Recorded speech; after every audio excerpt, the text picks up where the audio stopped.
Welcome to the Habitat Podcast, the podcast for wildlife habitat management, hunting strategy, and land stewardship.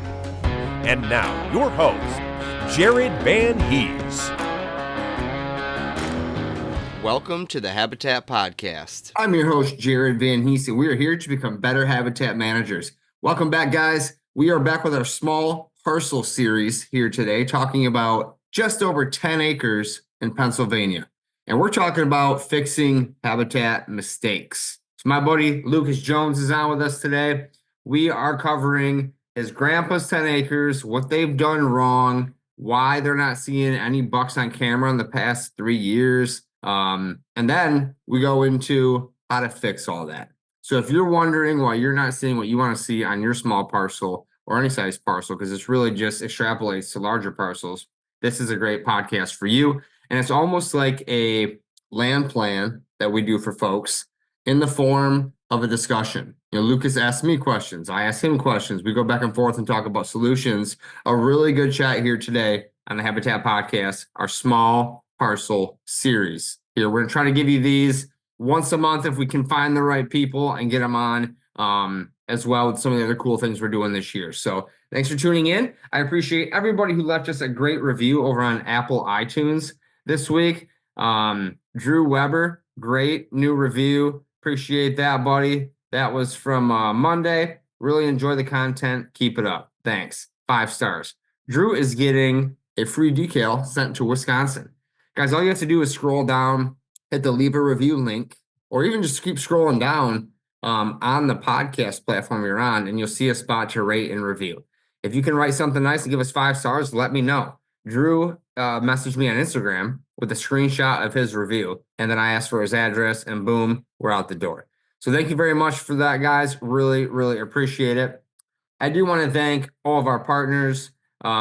Really appreciate you supporting the Habitat Podcast once again, guys. And if you want to hear about any of the products we do, we'll be having our partners on again throughout the year on our podcast guests or as a podcast guest. And then recently, we've been doing some cool stuff in our Marco Polo and Patreon group. We now have 38 members in our Patreon group, guys. It's growing fast.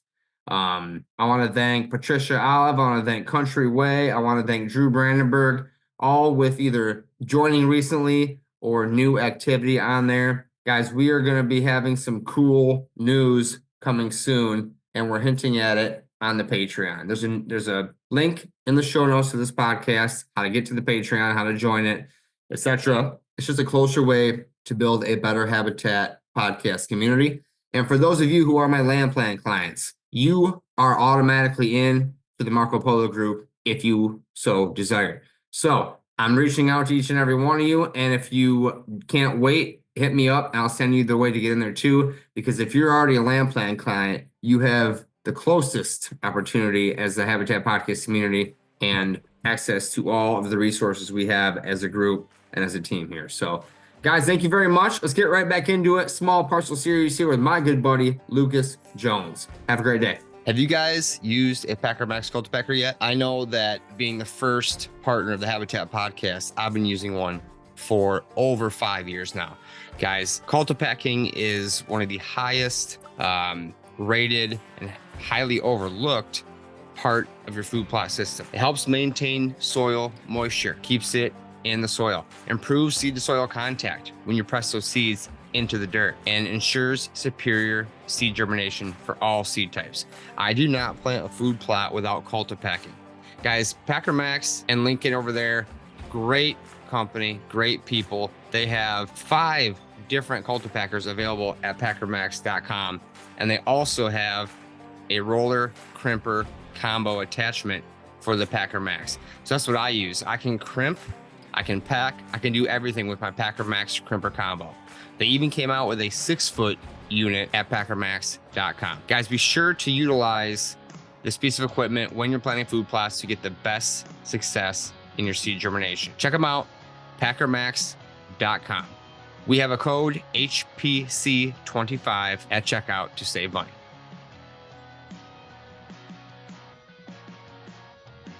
All right, guys, welcome back. We are here with another small parcel series podcast this month. Lucas, welcome to the show, buddy. Hey Jared, how's it going?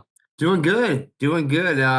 We've had a polar vortex up here this week, so kids have been stuck home from school, and we got some flu bug or something too with the kids going around. So I haven't been able to do much, but looking forward to it warming back up next week and get out in the timber and start dropping some more trees. So, Heck yeah. how about you, my friend? How have you been? Oh, we've been having that same polar vortex here too.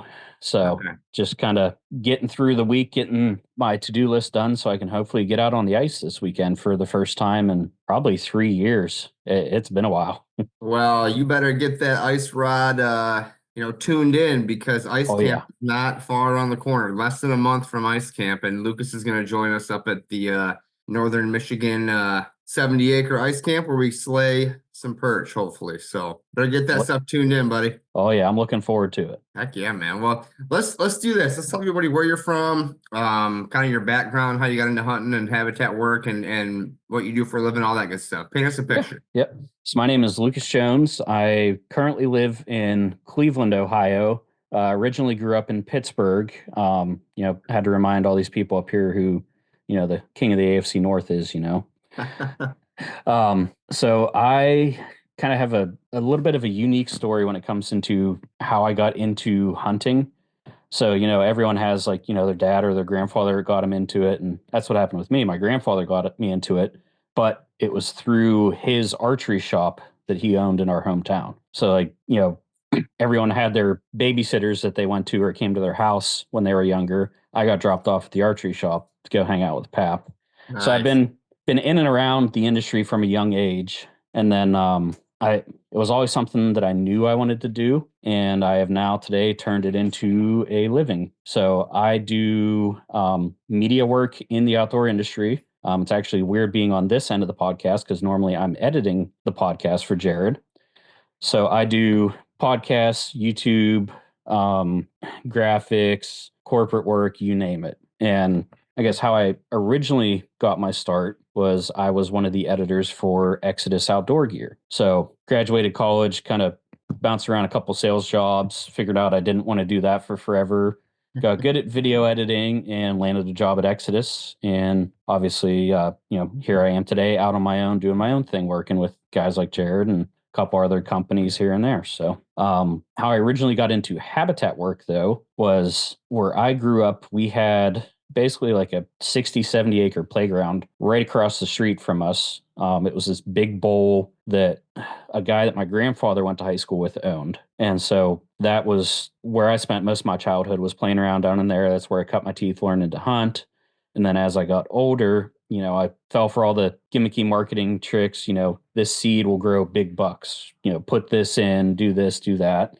And so I originally started off, just putting good old throw and grow out and on a pipeline we had there and putting a stand on it, hoping something walked past. And it just kind of morphed now I'm coming up with a full on game plan to how to make the property better, because as we'll touch later on in this episode, there's some stuff that's been done to the property that has made it worse. So we kind of went in the wrong direction, and now I'm trying to reverse that and get it going in the right direction. And how old were you, do you think, when you were doing the throw and go? I'm sorry, throw and grow, hunting the pipeline stand? Like, how many years ago was that? That was right when I got out of college. So probably 8, 9 years ago. Yeah.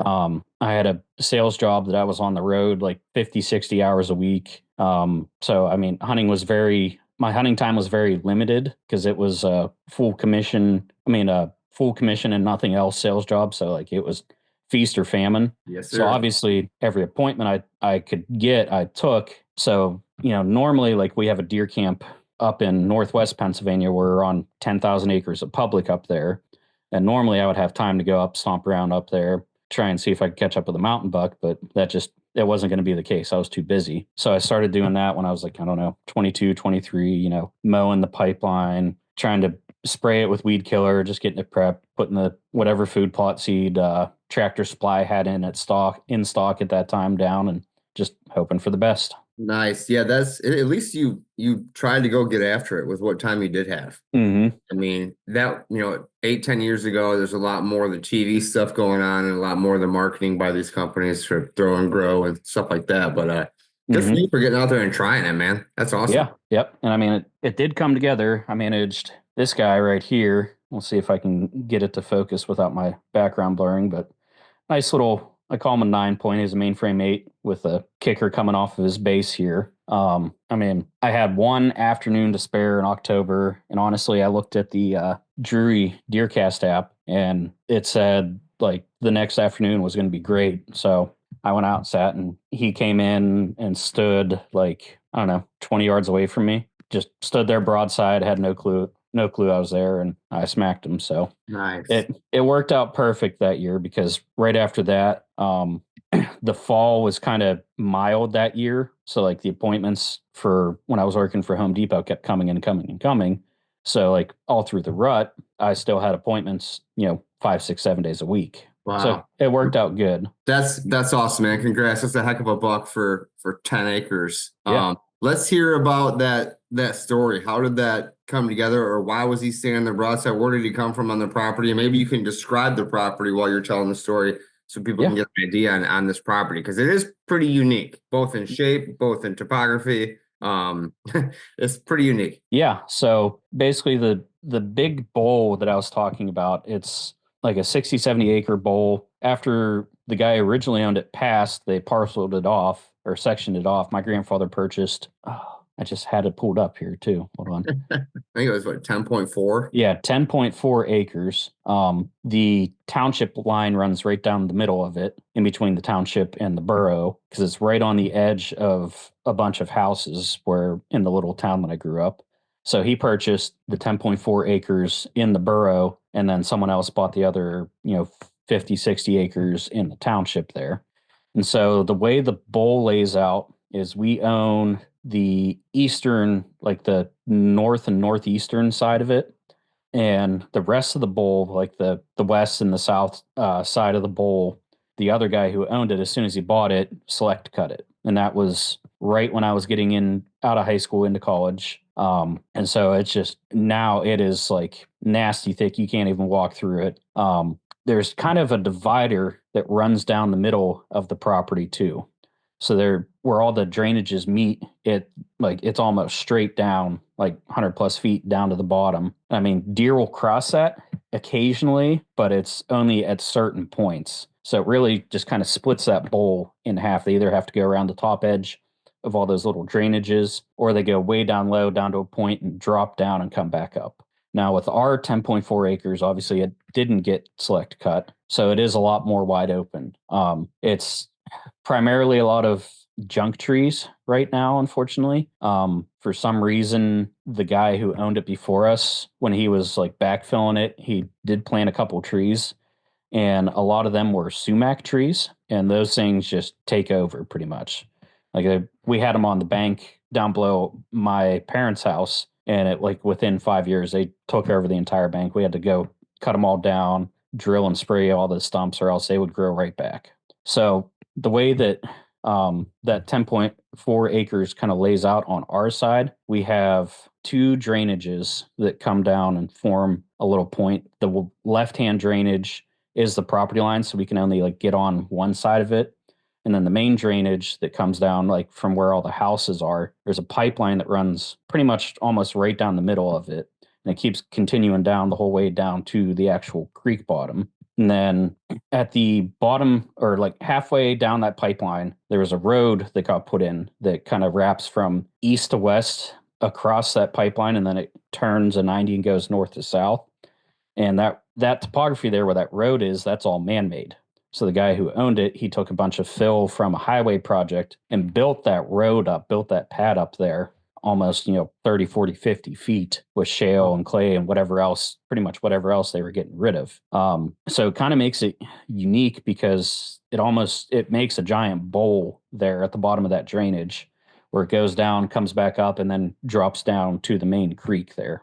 And so with that, I guess, road there, that kind of almost cuts it in half east to west on our parcel there. So in essence, it could be, pretty much two different bowls there on the same parcel because of that road. There is some deer that cut across it, but it really kind of segments it to either the deer come in from up top on that bowl, or they're way down low on the creek bottom, sometimes coming up on our side, but most of the time going up over into the thick stuff on the neighbors. Okay, so that east-west access road that he built pretty high in the air kind of Yeah. divides your property, north section, south section. Yes. And then if you look north, you're going uphill. You got two Yes. drainages and the power line goes up the right one. Okay. And then now if you flip around and head south off that access road.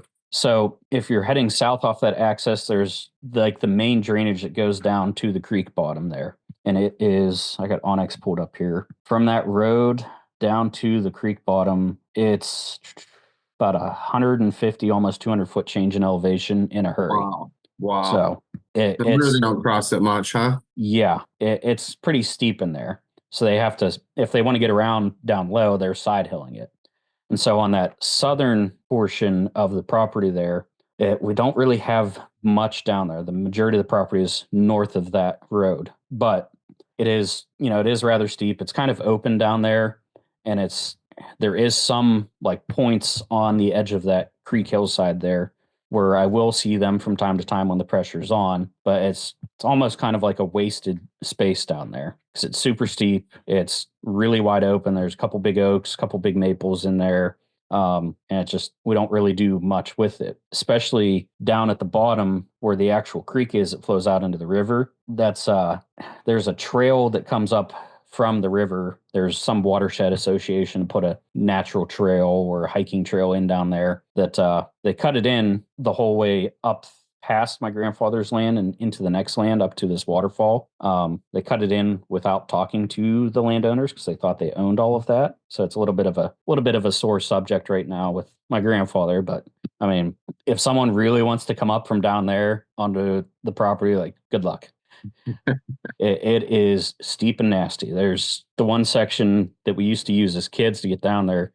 We literally tied like a 200-foot rope to a tree up at the top just so we could get down to it. Wow. It's steep. Wow. So I never see deer down in there. It's just so steep that there's nothing down there for them, and it's wide open. And then on the other side of that creek bottom there, if you go up the hill, there's a couple businesses up there and a couple houses, and there's just piles of trash that have been thrown down over the hill over the years. So like we pulled it out, but there was a washer in the actual pool of the waterfall at one point that rolled the whole 300 feet down the hill into there. Wow. So yeah, we have unfortunately some wasted space on the property there, and it doesn't do us any favors because it's a long, narrow property. So it's probably like, I don't know, 500-600 yards at its widest, and then like once you get down to that southern end of the property, it gets super, super narrow. Yeah, like maybe 200 yards narrow. So kind of a unique challenge for that property for sure. Well, it does sound very interesting. And when I saw the topography, it definitely looks challenging.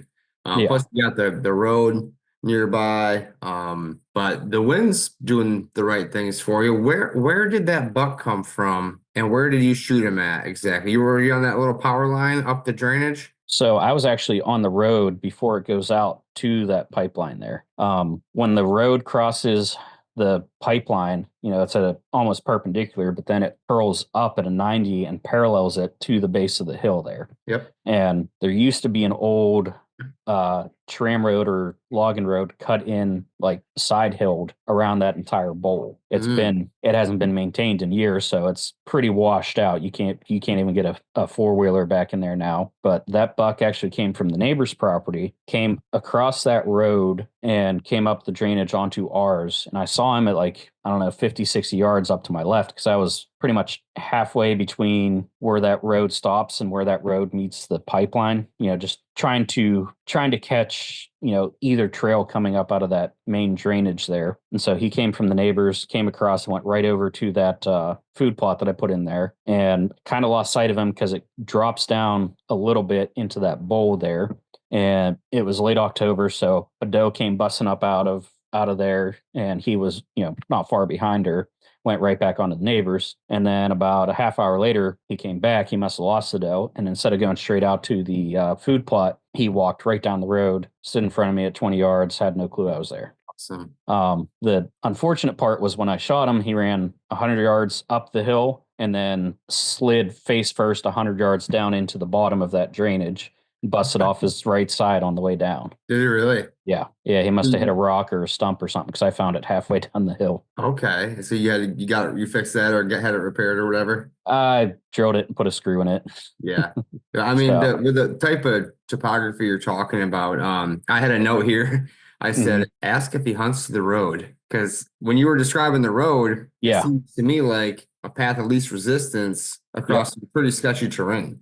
Yes. Yeah. I have a stand on the road. And then we were talking before we were recording. There's a little path from that road when it parallels the pipeline that cuts across to the pipeline. It's like 5-10 yards long. Okay. And on that path, the previous owner has like a 10-15 foot tall pile of topsoil sitting there with a couple of sumacs growing out of it. So I had a stand on that too, but it was not a good spot. You stuck out like a sore thumb. There was no cover and the bedding was above you. So I sat there once.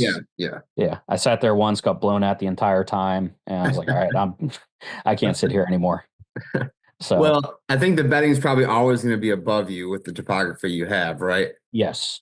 And maybe we'll kind of end with some ideas that we have that could behoove that parcel for you.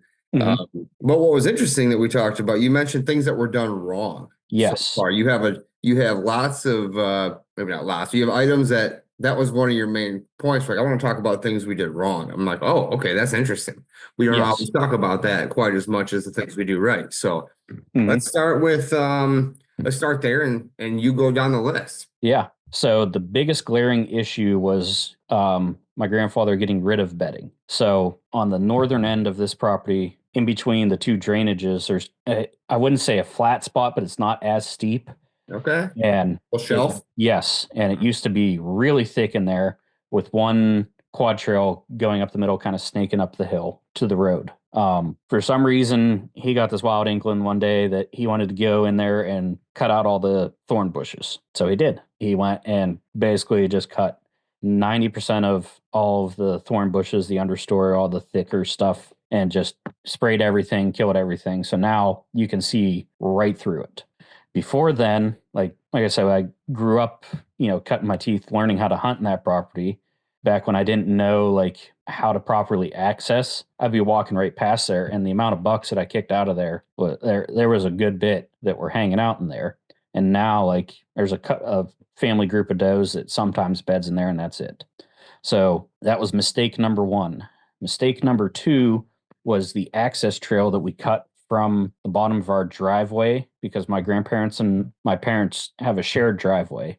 My grandfather wanted something where he could just go right down the driveway, right across the road, right into the woods with his side by side. So he cut a trail on the other side of that pipeline coming down off the hill down to the bottom of the food plot where I put that food plot on the pipeline. The down issue with the center of the property, from the very north end down towards yes. The issue with that is that to the east of that pipeline, it's never really been thick. It's a lot of, I wouldn't say new growth trees, but not very, very big trees, minus one random oak tree that's been there for 100 plus years up at the top of the hill. So looks like a park there. You can see right through it. You can actually, when you're on that hill, you can see across the pipeline to that other hill where I said he got rid of the bedding. So trying to access from there, as soon as you get in the woods, you look over to your right and you see tails going. They pick you right off as soon as you're coming down in there, because they know the difference between hearing a car going up the road versus hearing that side by side, or seeing someone coming off the road down into the woods. Yeah. Something I guess I should have mentioned too when I was explaining the layout of the property. The whole top of the bowl is a main road with houses on the other side. So they're used to hearing vehicles. They're used to hearing humans. They're used to all the traffic, going past it. I say traffic, it's a town of 2,000 people. So not a ton of traffic, but still they're used to that. They're in everyone's yards every night. So they know exactly when, like, difference between someone just walking up the road versus someone coming down into the woods to hunt. For sure. Like they know that sound distance, like that's why they're bedded there, right? Yes. They can keep an eye or an ear on the pressure from the road. And if it gets any closer than that, whatever threshold that is, boom, they're gone. And side by side down that trail does that, right? Yeah, they know exactly. Got it. The third issue is on that road. So after it crosses the pipeline and takes a right to go parallel to the pipeline, you have the pipeline on the right side that's kind of a little depression, but on the left side is that main drainage that just goes straight down. Yep. My grandfather didn't like the fact that when he drove in there with his truck, all the overhanging branches were hitting and scraping his truck. So he took a chainsaw and just went down both sides, cut all the lower hanging stuff. And so it's wide open when you walk up that road now too. So you can see across that main drainage that splits the bowl over onto the entire other hillside that's all thick and nasty where they're bedding at. So access is really tough right now because you either from the top for sure. It sounds like. Yeah. So you either have to, like, when you come down the top, like it's almost impossible. You're getting busted every single time. That road that he cut in does link up to one of the main roads, so you can come in that way. But then once you get past the pipeline, you're exposed on both sides. You're walking right out in the middle of the open of everything, and everything in that bowl can see you. Yep. So yeah, those are the three big things that we got to fix there. Okay. And when he was removing this understory and kind of cutting in a side-by-side trail on the other side, then it's like a park and you can see a long ways. What's left? What can we work with? So, I mean, I guess the thing that kind of piqued my interest that we could work with to help thicken it up is there is a lot of junk trees in there. So I don't know the exact species names. I'm not going to pretend like I know exactly which trees to get rid of, which trees not to. But my cousin, who is an arborist, has walked that with me before, and he's like, there's a ton of stuff that we could get rid of in here. So there's definitely some some major TSI that needs done in there. I mean, I think I can count on one hand the amount of like oak trees that are in there that are, big mass producing oak trees. All the rest are tiny little short things, or like I said, just junk trees. I would totally agree with all that. I would keep those big oak seed trees. Those are going to be feeding icons, places where these deer have gone for years. But I would get some of that canopy on the ground. Yeah, for sure. The other thing that we have to work with, which I'm happy he didn't cut, is along that road, on the, I guess, the west side where it, like, just drops straight down. There's not too many trees there, but what there is a bunch of witch hazel on that hillside that has been slowly making its way up. Okay. And this was a couple years ago when I figured out what witch hazel actually is. What is it? Tell us about it. So it is a shrub. I'm not sure if it's native to the area. Don't quote me on that, but it does produce a soft mass. And apparently deer will eat it. I don't know if it's like their first choice, but there is nuts that come off of it, almost like a smaller, pretty much like a smaller nut tree. It doesn't get super tall. It's got a base with a bunch of different trunks that shoot off it that are only like, I don't know, 2-3 inches in diameter. So it does add, some cover. It does get, when it gets bigger, when the leaves are on, it does get a little thicker around it. And it has the mass that obviously is on the edges or on the tree limbs there. Sure. So I haven't done enough research on it yet to, really figure out, is this something I'm going to keep? Is this something I'm going to get rid of? Do we have it just in limited, patches in there? But I will say the deer love putting their rub lines on those. Okay. So they get a fairly woody stem to them, or with some thickness to it. Yes. It looks like there's do a little research here. 5 different species. There's Japanese, Chinese, big leaf, Ozark, and common, or also called American. So I don't know which one it is, but one could be invasive, one could be native. And how tall does that stuff get in there? Probably like 10, 15 feet tall at the tallest. Okay. So sounds like invasive, but who knows? Yeah, I'm not sure. I have to do a little more research on it, figure out, exactly which species it is and if it's actually supposed to be in there. But I mean, like I said, they love making their scrape lines on it. I've found a couple rubs underneath them. So for now, they're just going to stay put, because that's the main central community scrape on that road is under a witch hazel branch. Gotcha. And so you said there were some sassafras trees too. Is that accurate? Or not? not sassafras, sumac. Oh, Sumac. Sorry, I have Yes. sassafras out here. I'm looking at it right now. Sorry. You're Yeah, good. Sumac. So tell me about those and where are those on the property? So they're kind of sprinkled in all over the place. I don't know when originally they came into there, but they're, in my opinion, a junk tree. They'll grow for a couple years and then they start rotting from the inside out. And like the branches, the bark just gets everywhere. There's not really much to them. If you get a big enough one, you might get a couple years out of, putting a super high stand in it, but that's about it. That's about the only use for those. And with those, like I said, with the hillside by our house, when you cut them, you got to drill and spray that stump, because if not, the next year there's 20 different shoots coming off that stump. The You know if deer, they'll browse those shoots? I've never seen the deer browse them. If it gets cold enough, they might. Yeah, and nothing else around, right? Yeah, but I've never seen them browsing on it. Okay. And then did you say you did or didn't know which the largest trees that are taking up the most of the canopy are? Do you have some oaks or whatnot, but any idea what the big ones are? The big ones are big red oaks. Okay, and then how about like the biggest ones we can think about cutting down? Any idea? There's some maple in there. There's some ash in there as well. Yeah, other than that, I'm not really good on the whole tree idea. It's when I bring my cousin in who does this every day. No, I get it. It looks like there's some stuff to work with though. Yes. The one thing actually I wanted to pick your brain on that has been popping up down there more is holly trees. Huh. So my grandmother insisted on planting two, one by her house, one by my parents' house, back when I was super young. And they took off, got super, super big, started pushing on the foundation. So they got cut and taken out of there. So what I've noticed is, the holly trees get those red berries on them and the birds absolutely love them. And now, 10, 15 years later, even after we've taken them down, just from the birds eating them, going across the woods, doing their thing. Yep. Just from the bird scat, there is holly bushes popping up everywhere. Wow. So I don't know anything else besides birds that would want to eat those, because those leaves hurt.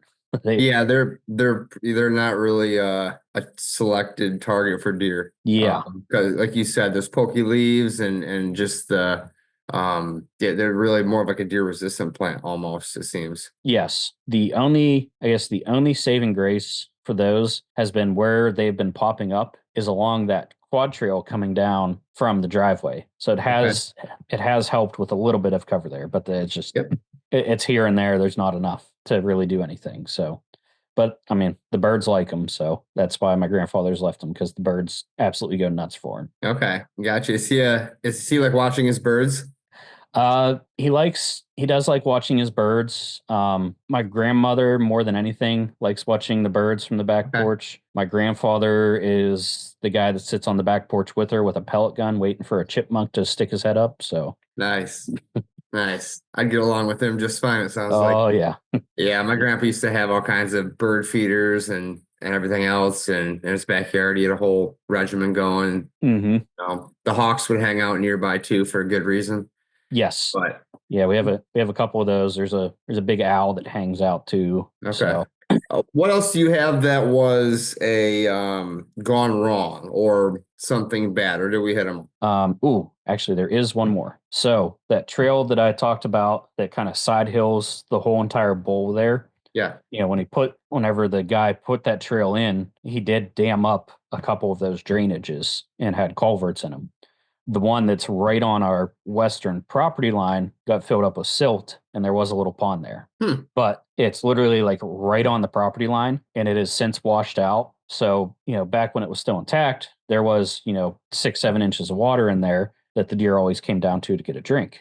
Now, it's gone, and we've wanted to repair it, but it's just one of those things, like, we don't exactly know right where that property line goes through it, because it's that close to the property line where that culvert is. Yeah. So we could fix it, but we might be doing it on the neighbor's property for like 2 feet.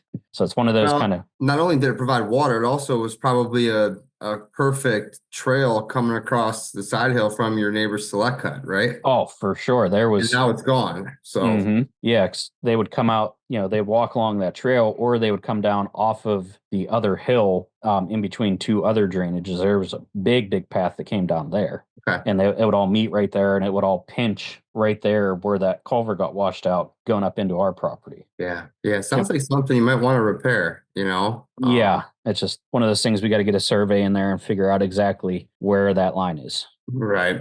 So Exactly.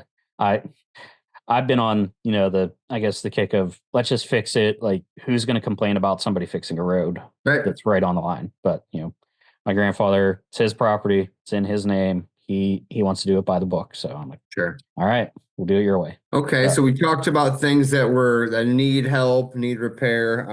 I have some comments on that. Basically, yeah, you gotta get that mature canopy on the ground. You already know this stuff. You listen to the podcast. You know what I'm going to say already. But and I would think that down towards the bottom where you shot that first buck, is there? I know it's all clay and shale from what the guy brought in on his highway project, but say your bedding's all cut up top, I would stop accessing from up top. Yeah, I clip that. You're done. Mm-hmm. So that would put the access down in the bottom off that road, wind in your face. What kind of food setup could we do down there to draw them down the hill at last light? Thermals are falling, working for you. Maybe we get a blind in there. I know it's shale and clay, but you got that topsoil there. Tell me about what you think could be possible down there. So first thing I want to do is get in that topsoil pile and just start spreading it everywhere on that road, just so something can grow. I mean, there's patches of grass off the sides where you can see like some soil where grass is starting to come up, but like down the middle, it's all shale and clay. So that's priority number one, is actually utilize that topsoil instead of just letting it sit there in a pile. Right. Guys, I want to tell you a little bit about my friends over at Morse Nursery. I've been planting Morse Nursery trees from their nursery here in Michigan since I've been doing habitat work on the 15 acres. Right before I sold the 15, I had my apple trees budding and dropping apples. I had my chestnut trees dropping chestnuts, my crabs, the pears. Guys, Morse Nursery has been around for a very long time. Charlie Morse used to run the show, and man, their tree stock is unbelievable. MorseNursery.com. Fall is the time to place your orders for the spring. Whether you want chestnuts, persimmon, apple trees, pears, oak trees, or any tree and shrub protection. They even offer a survival kit for $10 that will warranty your tree. You do everything right and it's still, you get the drought or whatever, you still have a warranty. Morse Nursery offers that.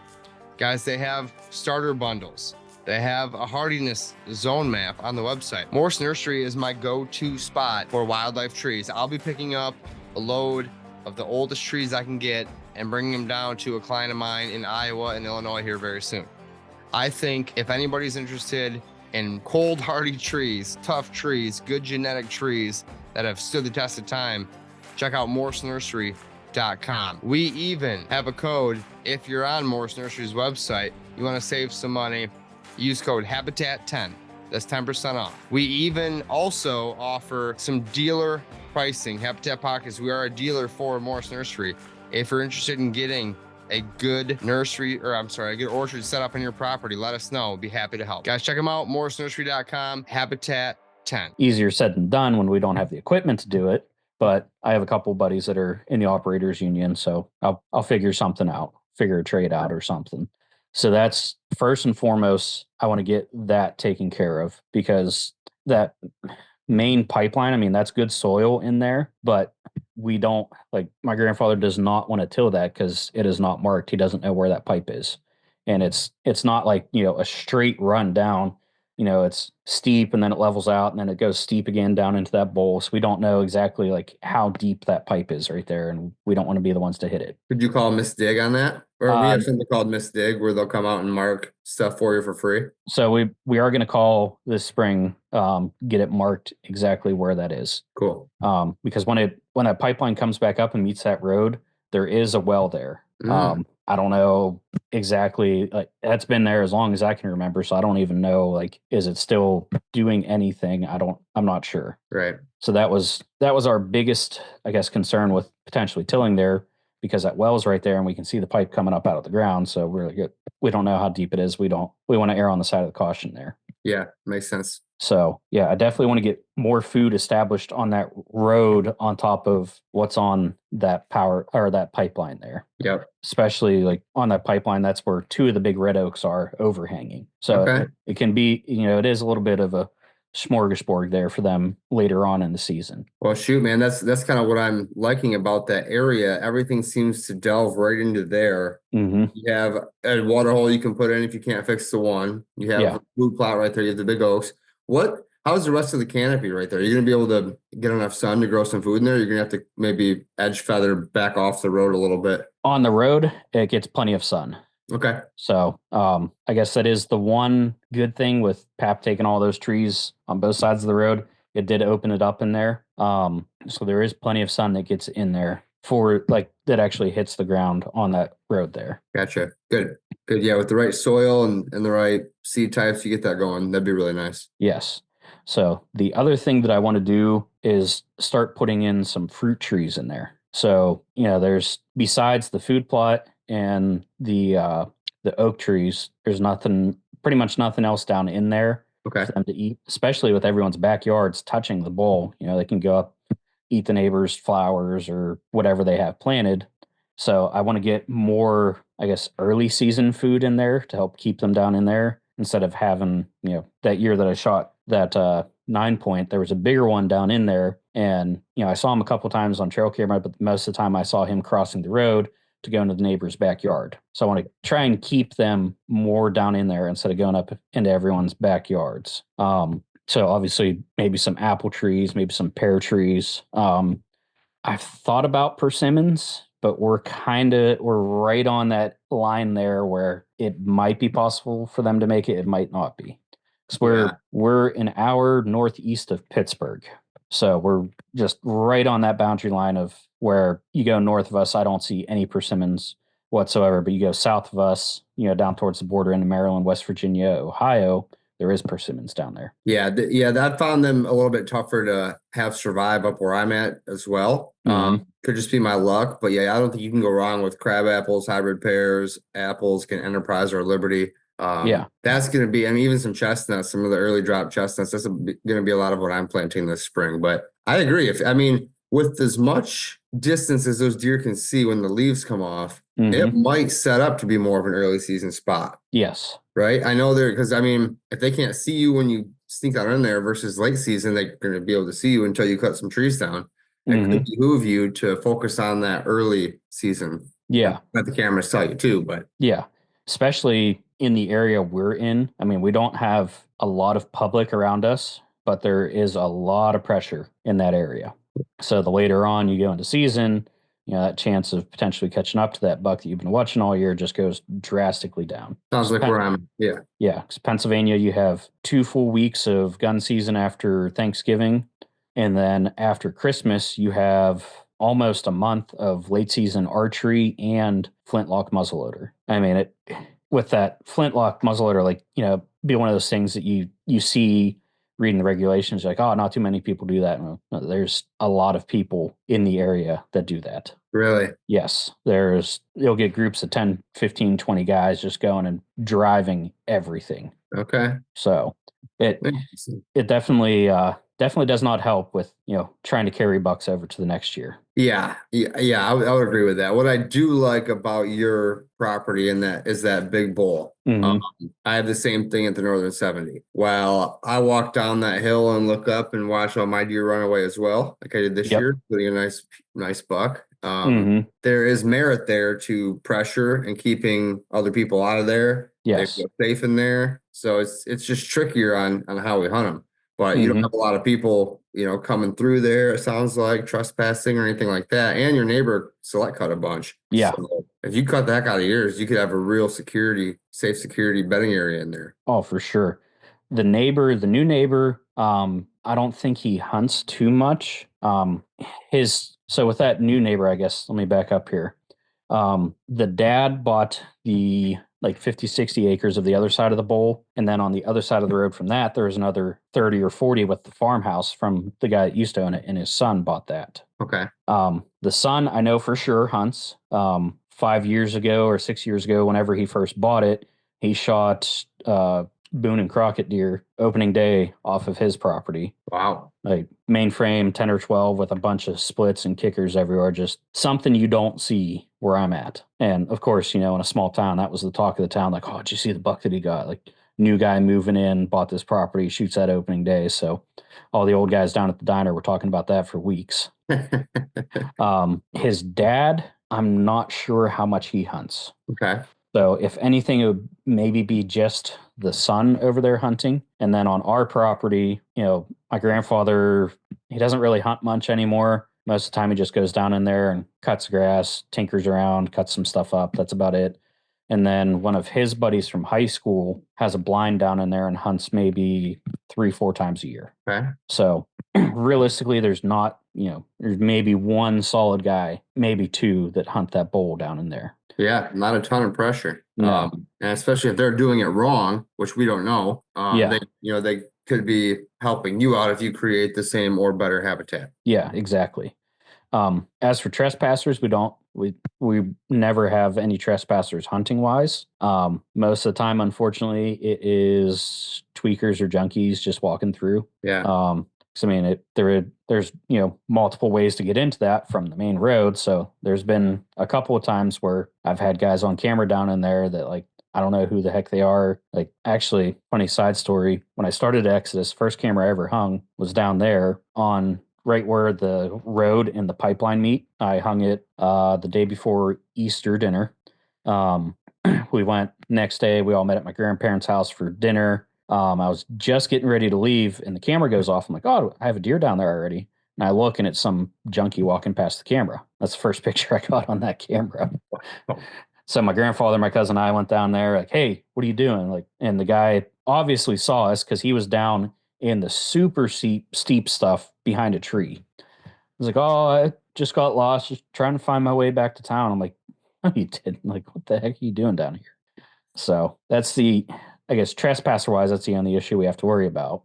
But again, I haven't really seen them in deer season. It's mainly just been spring, summertime. So unfortunately, we're in the Rust Belt, so there is that issue pretty prominently in the area. Gotcha. Okay. So yeah, trespassing is no fun. Yep. Yeah, at least I didn't have a high-speed police chase end in my property, unlike good old Hutchie, Yeah, no kidding. Drugs will do bad things. Kids, stay off drugs. Mm-hmm. Yep. So, yeah. So outside of the fruit trees, food-wise, I think once I get the plots reestablished, because I haven't done anything in 4 or 5 years down there.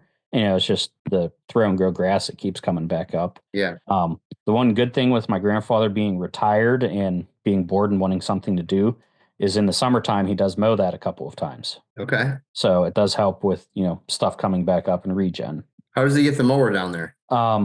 He will take the riding mower down the main road and come in through the access road there. Okay. Gotcha. So it's flat enough. Good. I was going to say it's flat enough on that road that he can get in there, mow it with just the riding mower, and it's good to go.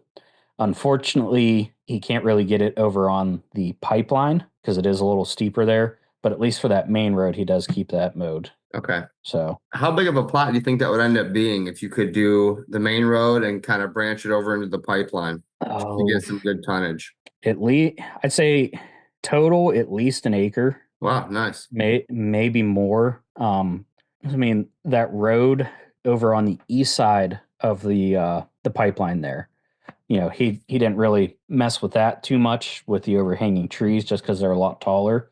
So, there is something we could do over there as well, because I've seen, like, our school bus used to go down that road, down the hill into town to go to school, and I've seen several nice bucks crossing right in there, going right along that road over into our property. So, they do use it. I want to try and keep them away from the roads and the houses as much as possible.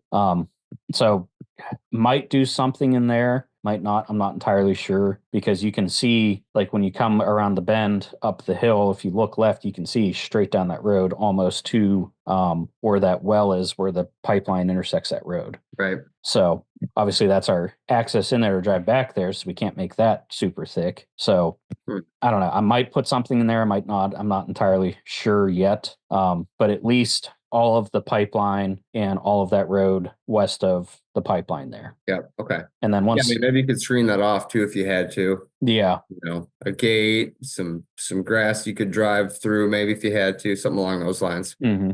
So we do have a gate up there. And my grandfather drove 2 4x4s in the ground, put a metal cattle gate there. Gotcha. So that is there at least, as a deterrent. Obviously it doesn't work for the random people that wander through there, but Right. For the most part, it tends to keep people out of there. Right. So once we get rid of that topsoil pile too, that'll also open up some space. So instead of that little quad trail going from the top of the road over to the pipeline, it'll now be, 20, 30 yards wide there. That'll be flattened out, leveled out, that we could add to the food plot as well. Nice. So, yeah. And then other than that, I think that's all the plans I have for food for now. So, obviously the big thing is just getting some tops on the ground, getting that thicker. And I wanted to pick your brain too on that road. You just brought up screening. So screening was another thing that I kind of had in the back of my head, especially for that road there. Because after, when that road makes that bend to go north-south, it's right on the edge of that big, deep valley there. And everything over on the neighbor's select cut can see you in there walking up that road. Doesn't matter if there's trees on or leaves on the trees or not. Everything can see you. So I also had a thought to line that edge of the road with some switch or some type of cover grass there to help with access. How much flat growing space do you have on the side of that road? So How wide is it? The road's probably 15 yards across. Okay. Maybe 20 in some spots. Okay. The further uphill you get, the kind of wider it gets. But, obviously when it makes that bend, it's super narrow right in there. Yeah. Yeah. So would you be able to plant 5 yards of it, 5 yards wide? Yeah, I think tentatively, yes, I'd be able to plant 5 yards. I'd have to talk with my grandfather and be like, hey, this is going to, maybe shift your way you drive in there by a couple of feet, just make sure everything's good with him first, but I should be able to get at least a 5 yard strip in there just to break up that one side. Yeah, that's what I would do. I mean, this has to be exactly 5 yards. That's 15 feet. That's that's not a bad deal. I'd probably look at some RC big rock switchgrass. Yeah, pretty heavy. You could do miscanthus as well. You could even do some shrubs and whatnot, but I think a nice grass screen that'll stand up through later in the year would be your best way. You could walk right up against it on the inside of it. Honestly, I don't know if I'd put my blind or stand location any too much further up if they're gonna watch you. Might just be go down that road, hang your right, start heading up, and boom, right up the blind or the stand, and then have all the food and stuff out in front of you. It's kind of just keep your access super safe, because on small parcels, as we always talk about on these small parcel segments, is everything is more critical. Yes, because you have less error or area to screw up and less margin for error. Yeah, and that was, speaking of stand placement, that ladder stand that I had there that I shot that buck out of, that is getting moved after this year. Gotcha. So that's going to go down, like you said, probably right around where that intersection is, where it starts to curve a little bit, because they will come up from the neighbors there. That's that lower crossing where it drops down and then comes back up. Gotcha. So, and then you could try to pull them down that way a little bit. I mean, I'd still maybe keep a stand up there if you have to, but you could even then, put your little water hole right there, put a big community mock scrape right there, camera there, and then you're off of the road. They can't see the road because you made the turn. And then they have everything up there, your apple trees, and then you're going in as little as you have to, leaving the rest of your property up there for bedding, and then sucking them down at last light with the thermals, and boom. I mean, that makes sense in my brain. Yeah, that's, I guess, the overall, goal that I want to accomplish. Like you said, keeping that access minimal. I do some work with the Whitetail Master Academy too, with my day job, and obviously with listening to Don Higgins talk for the past 6 months and editing all of his videos. That's something I want to implement, is just staying the heck out of there. Yeah. I don't want to have everyone going up, the whole way up that road, right up to that base of the hill where I'm trying to establish bedding, or dropping down off that other hill and cutting across the pipeline there to that base of the hill too.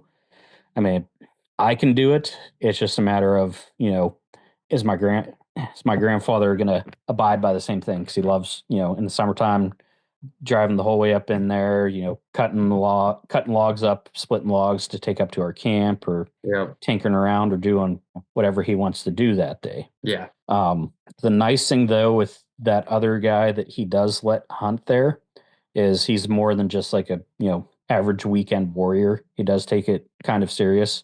So Good. he does access actually from the top, because he's one of the houses up on top. So he does come down the far left drainage to get to his blind, but we're gonna have to, if we're gonna establish bedding up there, we're gonna have to change that. In which, I mean, he'll understand that, because he's more than just the average Pennsylvania hunter that throws orange on for 2 weeks out of the year and shoots whatever has a rack that walks in front of him. Yeah. I think, I mean, I haven't done any master classing or anything like that, but it's pretty common concept, especially on smaller parcels. You got to give it to the deer. Yeah, that includes your wind, that includes your access, everything. So if you can get that part out, and that's the kind of the point of these plans. Stuff that you or your grandpa may have been doing for years, just might stick out to me, and you never thought about it that way. A lot of guys just have what they want to do and they want a second opinion on it. Or we have to come up with a plan that works with you and your grandpa, right? So we can make a way where he can still get by there, get up there, cut the wood all summer. Yeah. And when fall gets there, there's still at least some way that you can get in there hidden, right? Yes. So I think you can get it done. Yeah. Yeah, I think so too. He does leave it alone in the fall. Like, he'll be down in there sometimes in September. Once October hits, I mean, like, he owned a hunting shop. He knows the game. He knows to stay the heck out of there. So the other thing that I wanted to pick your brain on is that southern section of the property, that wasted section. I have some ideas for that, but I wanted to, I guess, get your opinion on it too. So with that hillside down in there, that's exactly like a park. There is zero understory there. It's a bunch of older growth trees just because it's so damn steep there. I was telling a story before we were recording. There's been several times when I've been down in there in the late season in muzzleloader when the pressure's been on, that I've been walking on that hill back before, like when it was owned by just one person. And I looked across over to that little point on that wasted section, and there's been bucks sitting there just watching me walk by. There is a power line that cuts across there. It's not very big. It's just single poles. It's not the big metal frame ones. So there is a little bit of a, I guess, opening there. But when I say steep, like that section right there where that power line cuts across is a cliff face. And the deer have maybe 20, 30 yards in between the road and the edge of the cliff they can cut back and forth on. Would that be something worth maybe, doing some TSI in there too? Or would that screw them up with the bedding, I guess, being down low compared to everything up on top of the bowl? Well, it depends. If you can get the bedding up top to be better than where there are bedding, maybe they'll move up there like they used to before, we started this conversation. You used to see bucks up there. Yeah. It's hard to get a deer to change his bed if it's a successful bed. Mm-hmm. So I would monitor it with cameras. I would probably cut the heck out of those points so he can't see you if he's on those points. That's why it's sitting there, so he can see anything coming. So if he's gonna be able to watch you walking down that, east to west access road from there, can't have that. Yeah. So either I would thicken it up to where he can't see you, and then it's just another bedding area, or we use some of these areas as deer deserts when we have these type of areas. We don't want them watching our access, even though they figure that out anyways. We can leave some of these areas open because there's better areas, like we talked about, up to the north. So I guess it would depend on how much work you get done on the northern part, and you can pull them up there, and then maybe watch that southern part with cameras for a couple of years to see if you're getting any traction. Yeah, see if they're actually using it or not. Yep, if they're still using it, then we go in there and cut more, and maybe block them off, maybe give them a better bedding area. You can slide them off the road and hunt some days. Who knows? Yeah, but your bigger hole in the bucket is that whole hillside up top, and I would hit that first if we can get them to stop using that southern part as much. Yeah. Yep. The only time like I've seen deer on that southern end is late season when the pressure's on, when there's people over on the current neighbor's side that are doing drives, walking through, doing whatever. That's the only time I see them over there. Well, I mean, that makes sense because it's such a steep, wasted, thin spot between the road and a cliff. Mhm. Who's going to walk in there? Nobody ever walks in there. That's why they're there. Yeah, exactly. So maybe you can have a late season spot where you can crest a hill and sit there on the ground and watch that, knowing Mhm. what you know. And because like we talked about, the rest of the up the hill might not be as good late season if the timber's not all cut down on the ground. So Yeah. that could be how you shift from early season to late season on the same parcel, which is kind Mhm. of cool for a 10-acre parcel. Yeah. Yeah, for sure.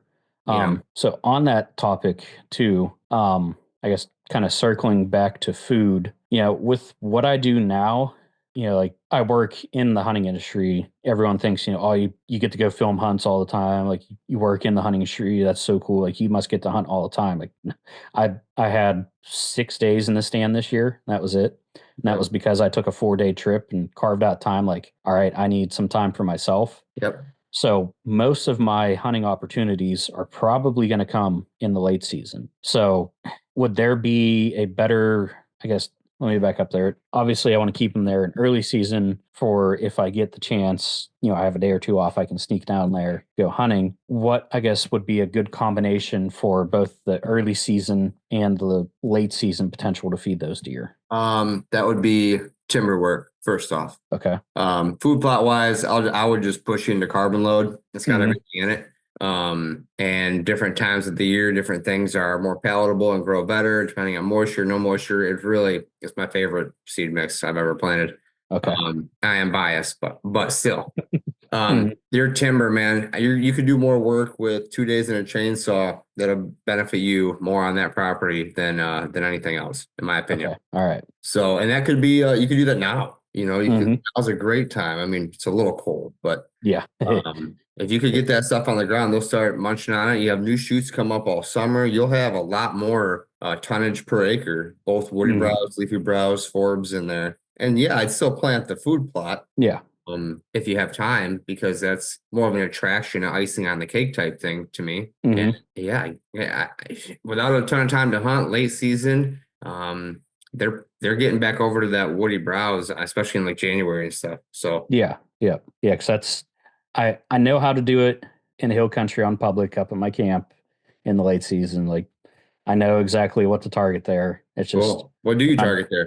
so up there's two big things that I look for. That's, Pennsylvania big woods. So I'm finding hemlocks first and foremost, trying to find that thermal cover because one, obviously it keeps them out of the snow because we're in the snow shadow up there. So like deer season's always a crapshoot. It's either going to be 2 inches of snow or the one year we went up there was 38 inches of snow. Yeah. I will never do that again. No. That was miserable to walk through. So I guess when I say the hemlocks, I'm looking for kind of like a specific patch of the hemlocks. So either the one like I'm thinking of is down over the hill from an old clear cut. So you have your food right there. Basically anything that's butting up right to food close to that thermal bedding cover is what I'm keying in on, whether it be, an oak flat, whether it be an old clear cut, or I'm going to throw you a little bit of a curveball here, something I picked up on a couple late season hunts. They will also target grapevines as well. So a couple years back, I filmed a hunt with Chad when I was working for Exodus in Wisconsin up with Dan Infault. And the only buck of the trip that we saw was driving around on this 2-track. I looked down over and just saw him bedded there down in this bowl that was shielded from the wind. So it's Wisconsin in January, super cold, no cover whatsoever. We do a big loop, try and get, around him and come up that bowl. Obviously, he was long gone by the time we got there. But what I did find was his bed along with a bunch of other doe beds in a bunch of those grapevines. And there was those clusters of the grapes half eaten all over the place. Oh wow. So I tested that. A little wine in the evening, huh? Yeah, yeah. So I tested that theory up at my camp last year. I normally pull all my cameras before deer season because it's public land. There's guys everywhere. I've had cameras go missing or get stolen quite often. I left one on there that was down over the hill from a saddle on a scrape in between a saddle and a clear cut. And that whole entire side of the hill, it was a lot of oak, a lot of maple, a lot of birch trees, but there was grapevines woven all through there. And I was just looking back at the pictures the other day, actually, and I probably had more daylight buck pictures in January at that spot than I did all of October and November. Wow. And I think, I mean, obviously there's oak flat up top, but down on the side of the hill on that bench, there was no oaks dropping. So there wasn't any acorns down there, but there was deer walking through feeding down there. Okay. When I walked it a couple of times, I noticed all the grapevines in there. You could actually see the clusters of grapes sitting on the ground. I kicked up grouse in there, which is that's really good habitat for them, is those grapevines, because that is one of their main food sources up there. Very cool. So obviously that's something like, how do you plant that or implement that? That's just something that grows. But over on bringing it back, I guess, to the neighbor's property at my grandfather's, 2 drainages over is a giant, probably the biggest drain, like smaller drainage going down into the main one. And it is thick, nasty, like I don't even know what the brush is, but there's grapevines all through it. And I guess, connecting the dots with that up at the top, I have always kicked deer out of the top of that bedding in those grapevines. And it just, when I put that camera up there and was thinking about everything, the light bulb flicked, like maybe they are keying in on that. Yeah, I think either way, you're seeing something that works. Yes. So how do we replicate that on your place? So one of the things I had on my notes here that I didn't bring up yet, can you talk to a local NRCS place to talk about either help with cost share on cutting out some of the junk trees or brush removal, or even planting, like that bedding shelf up there? You could plant a bunch of different shrubs that these deer like, plant coniferous trees up there. Matt and Andy and I are talking about ordering a bunch of cedars and spruce right now and putting an order together, just so my deer can't see me up on the hillside when I walk in. Same thing. So that's one thing I would also do besides just cutting trees. See if there's any sort of direction you can get on what's what, and maybe cost share on what to plant and help doing it. Yeah. I haven't taken that step yet. Yeah. I have the information pulled up for the local office there. I don't know if I'd be able to reach out to them, or if I have to have my grandfather who owns the property reach out to him, but it's definitely on the list of, what can we get help with here? Yeah, I think you can reach out. You might just have to sign off on it. But you could definitely reach out and talk to the people. They're all pretty nice. Yeah. Because, I mean, Western Pennsylvania, that's not something that people think about, is utilizing those programs. I mean, maybe a couple of the farmers here and there, but just the regular average Joe, especially with how steep everything is over where I'm at, like, people don't think about that. Right. So maybe we could get some money for getting rid of those stupid sumac trees or something. Exactly. Brush management, autumn olive or whatever, grapevine. I don't think they want you probably bringing in grapevines, but could be, or there are other native options that you can plant up there, which will bring food, give you more bedding feel as well, and just make your property more highly attractive overall. I wouldn't worry about having food in my bedding area on only 10 acres. I want my 10 acres to be the 10 acres. So I would pack it full of all the good stuff. Okay, perfect. Yeah, you brought up the autumn olive. Fingers crossed, we've been lucky. It hasn't made it to us yet. Okay. Wow. Nobody says that. Yeah, we don't have any down in our bowl, but you go, I think, closer to Pittsburgh, you will see some of it down around there. Okay. I think mainly because, all the highways down in there, or in and around Pittsburgh, that they cut out. That's why, Southern Ohio has it everywhere, because correct me if I'm wrong, but I'm pretty sure at one point they used that as almost like a cover crop for some of the highways and then some of the strip mines, just to help with it. I mean, yeah, they used to promote planting it all over. That's for sure. Yes. And I have spots in Southern Ohio I hunt, and that stuff it's brutal walking through some of that stuff. I hear you. So I hear you. Well, any other questions on your end? I think we covered some good stuff here, but I want to make sure we hit everything on your end before I get you the rapid fire. Yeah. Nothing that I can think of at the moment. Not at the moment, at least, right? Yep. Okay. Well, I think you have, after this discussion, it's kind of like a land plan discussion here. It's kind of cool. Versus just me listening to your side of the story. I like that. I think you have a roadmap ahead of you, at least a few things to get started on. So yeah. Yep, for sure. Got some potential in there. Luckily it's, busy season's over for me. So it's starting to slow down a little bit, unless I pick up some fishing contracts here and there, but I should have some time to get down in there with a chainsaw at least now and get the Yes, ball sir. rolling. Good job. Wear your chaps in your helmet. Yeah. Don't ask me how I know. My cousin, the arborist, already said, like, dude, when you go to do this, call me. We're going to do it the right way, and do not go in there with just safety glasses. Yep, exactly. So, All right, Lucas, I'm going to hit you. You ready? yep. What is your favorite beverage? Ooh, sweet tea. Ooh, nice. All right, favorite venison or wild game recipe? Backstraps on the grill. All right, what kind of seasoning? You use bacon, anything like that? Nope, just salt, pepper, garlic. Okay, nice. Food, water, or cover? What is most important to you based on your past in this hunting and habitat world? Cover for sure. Especially, I'm just now getting into the habitat, improvement side of things. I grew up a public land hunter. Cover is king. Yep. Were you more of a tree stand, saddle, climber, ground blind guy? Ooh. So Yeah, you haven't heard that one lately. yeah. As I sit here with a trophy line hat on, Yeah. I'd say used to be a tree stand guy, transitioning more into a hybrid guy, running a saddle with the Elevate Element Ultra. Okay. So like a tree stand style platform or Yes. tree stand, and then also the saddle on top. Yeah. So I get all the different shooting angles of using a saddle, but if I'm doing all day sits and my legs get tired, I can turn around and sit down. Nice. I like that. I have done that as well. And it does work out pretty nicely. Oh yeah. Let's see. I'm gonna switch gears to this one. Okay. If you walked into your local sandwich shop or deli and something on the menu was named after you, what would it be?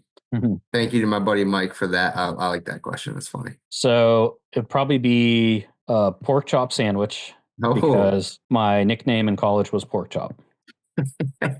Nice. Do you eat a lot of pork chops or what? No, I played college football, and my freshman year, we were doing icebreakers during camp, and the head coach at the time used to have a senior stand up and name 4 or 5 of the incoming freshmen, just so everyone knew their names. And the one kid who stood up, Derek Orlowski, which I still talk to him to this day, the coach pointed at me and he looked at me. He's like, "Oh, I don't know, pork chop," and it's stuck ever since. Gotcha. All right, that would be named after you. I like it. Very nice. And last but not least, what is your favorite tree? Ooh, doesn't have to be hunting or habitat related. Can be. I'm gonna say chestnut. Nice. We had one in the yard growing up. My grandfather used to boil the chestnuts so we could eat them. And then I was one of 3 brothers, and we had 2 other guy cousins 20 minutes down the road. So when we were younger, we got slingshots and used to slingshot the chestnut burrs at each other like idiots. So how'd that feel? Not good. Not good. That's awesome. Young and dumb, we did it. What a great story. So, well, very nice, Lucas. I really appreciate you coming on the podcast today for our small parcel series. I love this series. We're going to keep this going. And yeah, I think you have a nice potential 10 acres ahead of you. Part of a lot bigger area, and you could do really well there if you're careful. So keep up the good work, man. Thank you. I will. I'm fingers crossed that I can get the blessing from Pap to do everything that I want to do. And if not, I'll just work with the hand that I'm dealt. Exactly. And feel free to plug anything you'd like to plug here today on the podcast. Yeah. So you can find me on social media at Broken Straw Media. If you're looking for any media work, video work, YouTube, anything like that done, feel free to hit me up, Instagram or Facebook. My website's currently under construction. Don't go there just yet. I'm still working on that. Other than that, I mean, all my personal pages I have private, so just Broken Straw Media. Okay, great. Well, Lucas, thanks very much, man. Have a great rest of your day, and look forward to seeing some progress on the 10 acres here soon. Yeah, thank you, Jared. Thanks for having me on. You bet, buddy. Take care. Thank you for tuning in to the Habitat Podcast. We really do appreciate you guys coming back every week to get this awesome habitat content, and we would appreciate it if you went to iTunes, Spotify, wherever you listen to this podcast, and leave us a 5-star review. That helps us continue to grow and trend in the right direction, attract new listeners, and help us provide better content in the future. Guys, we have a website full of resources. We have a blog on the website. We have YouTube, Facebook, Instagram, all linked up at habitatpodcast.com. Our land plan services, merchandise, decals, hats, t-shirts, and I give away a free 5-inch decal to anyone who leaves us a review on Apple iTunes. Really appreciate it. I want to thank our partners, Downburst Seeders, Vitalize Seed Company, Morse Nursery, Packer Max Cultipackers, Stealth Outdoors, First Light Latitude Outdoors, United Country Midwest Lifestyle Properties, and Exodus Outdoor Gear. Thanks again, guys. We'll be back next week with another great episode of the Habitat Podcast. Thanks for tuning in.